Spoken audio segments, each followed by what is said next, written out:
Delhi police के special cell ने काला जठेड़ी और लॉरेंस बिश्नोई गैंग के 5 शूटरों को गिरफ्तार किया।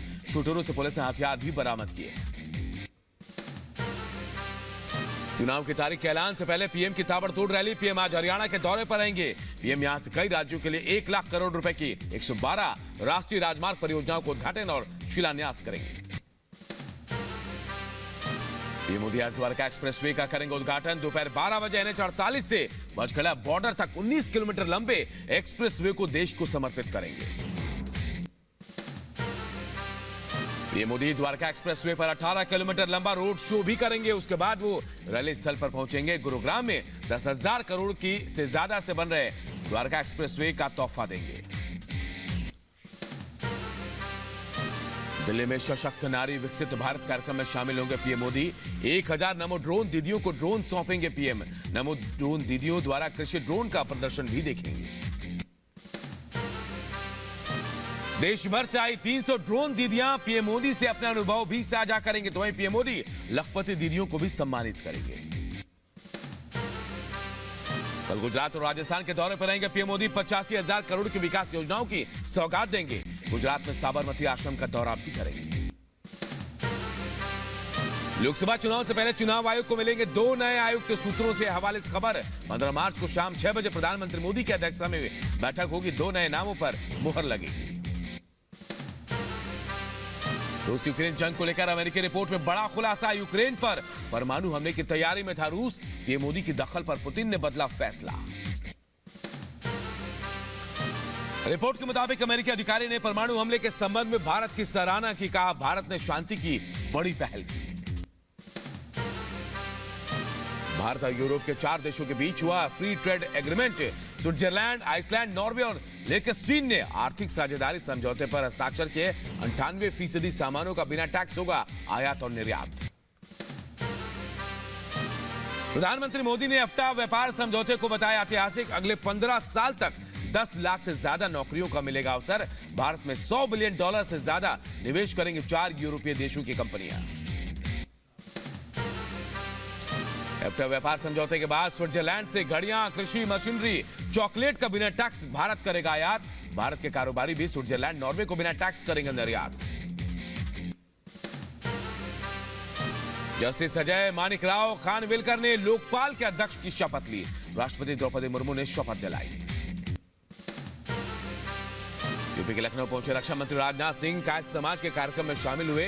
बोले लखनऊ के संपूर्ण विकास के लिए अभी और काम बाकी है। महाराष्ट्र की सियासत में फंसे एनडीए की सीट शेयरिंग को लेकर दिल्ली में आज फिर बैठक। जेपी नड्डा और गृह मंत्री अमित शाह के साथ महाराष्ट्र के नेता बैठक में शामिल होंगे। बीजेपी के केंद्रीय चुनाव समिति की आज फिर बैठक शाम 6 बजे होगी। महाराष्ट्र, बिहार की बची सीटों पर चर्चा। मीटिंग के बाद बीजेपी जारी कर सकते उम्मीदवारों की दूसरी लिस्ट। बीजेपी सांसद मनोज तिवारी ने सीएम केजरीवाल पर साधा निशाना। कहा अरविंद केजरीवाल से बड़ा कोई महिला विरोधी नहीं हो सकता। दिल्ली में 7 सीटों पर बीजेपी जीतेगी, मनोज तिवारी ने दावा किया है।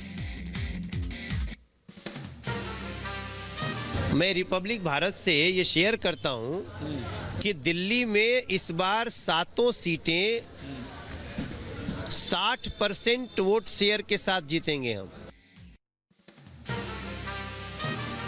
यूपी विधान परिषद के लिए नामांकन की आखिरी तारीख आज। बीजेपी के 7, सपा के 3, आरएलडी से 1 प्रत्याशी, अपना दल से 1 प्रत्याशी, सुभाषपा से 1 प्रत्याशी नामांकन दाखिल करेंगे। बीजेपी के सभी उम्मीदवार सुबह 10 बजे लखनऊ कार्यालय में पहुंचेंगे। वहां से निकलकर विधान भवन जाएंगे। सीएम योगी, दोनों उप मुख्यमंत्री समेत संगठन के कई और नेता रहेंगे मौजूद। बिहार विधान परिषद चुनाव को लेकर आज राबड़ी देवी समेत महागठबंधन के सभी उम्मीदवार आज करेंगे नामांकन। लालू तेजस्वी रहेंगे मौजूद। आजमगढ़ एयरपोर्ट के उद्घाटन पर अखिलेश यादव ने बीजेपी पर निशाना साधा। कहा एयरपोर्ट नेताजी और समाजवादी पार्टी ने बनवाया था, चुनाव में दिखावा किया जा रहा है। चित्रकूट का एयरपोर्ट नेताजी और समाजवादी पार्टी ने बनवाया था। मुरादाबाद का एयरपोर्ट नेताजी और समाजवादी पार्टी ने बनाया था, उसका उद्घाटन हुआ। अरे ये सरकार अपना कुछ बनाए हुए का उद्घाटन करेगी कि दूसरों का ही उद्घाटन करती रहेगी? हरियाणा के गृह मंत्री अनिल विज ने कांग्रेस पर किया जोरदार हमला। कहा कांग्रेस हर चीज को मुद्दा बनाना चाहती है। वो चाहते हैं कि देश में पीस एंड हार्मनी ना रहे, कोई मुद्दा हो जाए, इनका यही काम है। कांग्रेस तो हर चीज को मुद्दा बनाना चाहती है, हर बात में कोई ना कोई इशू क्रिएट करना चाहते हैं। बीजेपी केंद्रीय चुनाव समिति की बैठक पर बोले केंद्रीय मंत्री अनुराग ठाकुर, हिमाचल की 4 लोकसभा सीटों पर उम्मीदवारों का ऐलान होगा। मतारी वंदन योजना पर सीएम विष्णुदेव साय का बयान। कहा पीएम के नेतृत्व में योजना की शुरुआत, महिलाओं को दी 1000 रुपए की किस्त। बीजेपी सरकार ने अपना वादा पूरा किया। प्रधानमंत्री जी की गरिमामय उपस्थिति में आज से इस योजना की शुरुआत हो रही है। 17,12,600 महिलाओं के बैंक खातों में पहली किस्त के रूप में 1,000 रुपए का अंतरण आपके कमलों से हो रहा है। बीजेपी नेता शहजाद पूनावाला का राहुल गांधी पर तंज। कहा जहां जहां पड़े राहुल गांधी के कदम, वहां वहां इंडिया गठबंधन तोड़े दम। भारत जोड़ो न्याय यात्रा पर बीजेपी ने तंज कसा। जहां जहां पड़े राहुल के कदम, वहां वहां इंडी गठबंधन तोड़े दम। पश्चिम बंगाल में तृणमूल कांग्रेस ममता दीदी ने यूनिलैटरली सारी सीटों पर अपने प्रत्याशी घोषित कर दिए और कांग्रेस धरी की धरी बैठी रह गई। राजस्थान कांग्रेस को तगड़ा झटका। गहलोत, पायलट और जोशी समर्थक 32 नेता बीजेपी में शामिल हुए। सीएम भजनलाल शर्मा और सीपी जोशी ने बीजेपी की सदस्यता दिलाई। संदेशखाली कांड को लेकर बीजेपी नेता मनोज तिवारी ने टीएमसी और कांग्रेस पर निशाना साधा। कहा संदेशखाली की घटना के बाद पश्चिम बंगाल में टीएमसी भी नहीं और ना ही कांग्रेस, अब वहां भारतीय जनता पार्टी रहेगी। देखो कहने के लिए पार्ट है ना, तो टीएमसी ये भी तो कहती है ममता दीदी कि वहां पे कांग्रेस कहीं है ही नहीं। चुनाव आयोग आज अपने सभी पर्यवेक्षकों से करेगा मुलाकात। दिल्ली का विज्ञान भवन में होगी बैठक। ग्वालियर एयरपोर्ट के उद्घाटन पर बोले एमपी के सीएम मोहन यादव, ये केवल एयरपोर्ट नहीं बना बल्कि विकास का नया कीर्तिमान बना है। आजमगढ़ में मुस्लिम समाज ने खुलकर किया पीएम मोदी का समर्थन। जगह जगह लगाया पोस्टर, लिखा दूरी है ना खाई है, मोदी हमारा भाई है।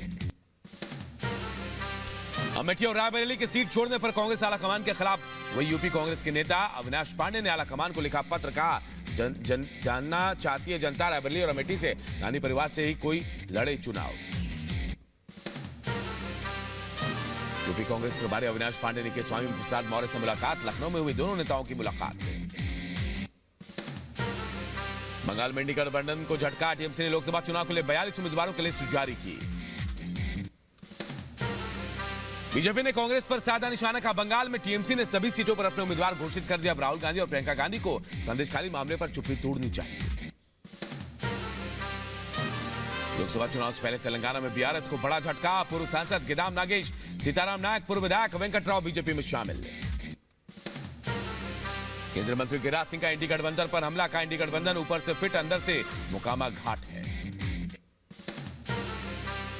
बिहार में सीटों के बंटवारे पर बोले चिराग पासवान। का सीटों से ज्यादा बिहार के लोगों की चिंता है।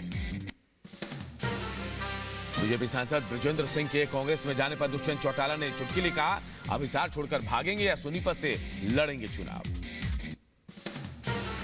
आज अयोध्या जाएगी राजस्थान कैबिनेट के साथ रामलला के दर्शन पूजन करेंगे सीएम भजनलाल। लोकसभा अध्यक्ष ओम बिरला कल से 2 दिवसीय अयोध्या दौरे पर रहेंगे। पत्नी के साथ हनुमानगढ़ी और रामलला के दर्शन करेंगे। मिर्जापुर के सांसद अनुप्रिया पटेल ने सड़क हादसे में घायल युवक को पहुंचा अस्पताल। मिर्जापुर में पिकअप गाड़ी के पीछे से स्कूटी टकराने के कारण शख्स घायल हो गया था।